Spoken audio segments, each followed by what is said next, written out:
नमस्कार दोस्तों, welcome to my channel dark horror voice. कहानी शुरू करने से पहले मेरी आपसे एक गुजारिश है, अगर आप इस चैनल पर नए हैं तो चैनल को अभी सब्सक्राइब करें और डिस्क्रिप्शन में मेरा व्हाट्सएप नंबर है, आप चाहे तो अपनी स्टोरी मुझे भेज सकते हैं। तो ज़्यादा समय ना लेते हुए अपनी कहानी को शुरू करते हैं। मेरा नाम हिमांशु है, मैं राजस्थान का रहने वाला हूँ और आज मैं आपको मेरे चाचा जी के साथ हुई एक बहुत ही भयानक और बिल्कुल सच्ची घटना के बारे में बताने जा रहा हूँ। यह घटना मेरे चाचा जी के साथ 2003 में हुई थी और खुद उन्होंने मुझे यह घटना बताई भी थी। दरअसल मेरे चाचा जी एक ट्रक ड्राइवर है और वह पिछले कई सालों से ट्रक चला रहे हैं। ट्रक ड्राइवर होने की वजह से मेरे चाचा जी ने सड़कों पर कई ऐसे भयानक हादसे भी देखे हैं, लेकिन एक हादसा उनके साथ ऐसा भी हुआ था जो कि बहुत ही ज़्यादा भयानक था और उस हादसे के बारे में मेरे चाचा जी अब तक भुला नहीं पाए हैं।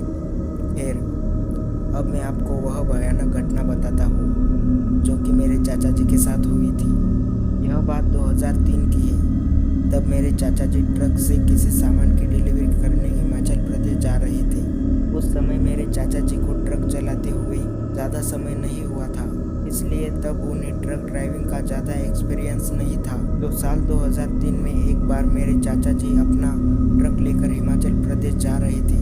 चाचा जी रात के समय अपना ट्रक लेकर चले थे, क्योंकि ट्रकों को रात के समय ही सड़क पर निकलने की परमिशन होती है। तो उस रात मेरे चाचा जी अपना ट्रक लेकर हिमाचल प्रदेश की तरफ जा रहे थे।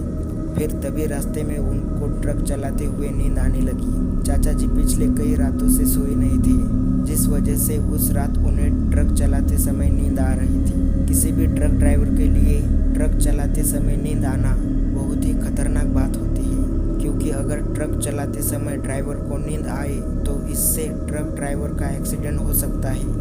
यह बात मेरे चाचा जी बहुत ही अच्छी तरह से जानते थे, इसलिए उन्होंने किसी सही जगह पर ट्रक रोककर थोड़ी देर आराम करने का सोचा था। फिर ट्रक चलाते हुए चाचा जी को हाईवे के किनारे एक खाली जगह दिखाई दी। वह जगह काफ़ी बड़ी थी और उस जगह चारों तरफ काफ़ी सारे पेड़ पौधे लगे हुए थे। फिर चाचा जी ने कुछ देर आराम करने के लिए खाली जगह पर अपना ट्रक खड़ा कर दिया।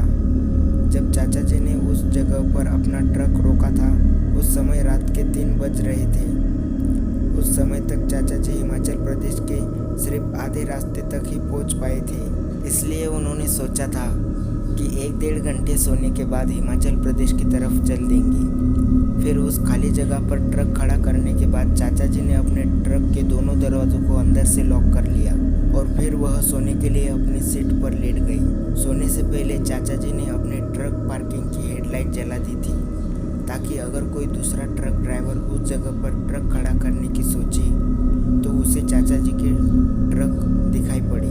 खैर, फिर इसके बाद चाचा जी अपनी सीट पर आराम से सो गए। चाचा जी को सोए हुए अभी मुश्किल से 10 मिनट ही बीते, तभी अचानक एक आवाज़ उनकी नींद खुला देती है। आवाज़ कुछ ऐसी थी जैसे कोई भारी भरकम चीज़ ऊपर से नीचे गिरी हो। जिस जगह पर चाचा जी ने अपना ट्रक खड़ा किया था, वह जगह इंसान आबादी से कई दूर थी और उस जगह पर कोई लाइट वगैरह भी नहीं थी। इस वजह से वहाँ पर बहुत अंधेरा भी था।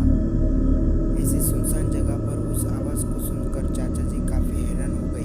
वह सोच रहे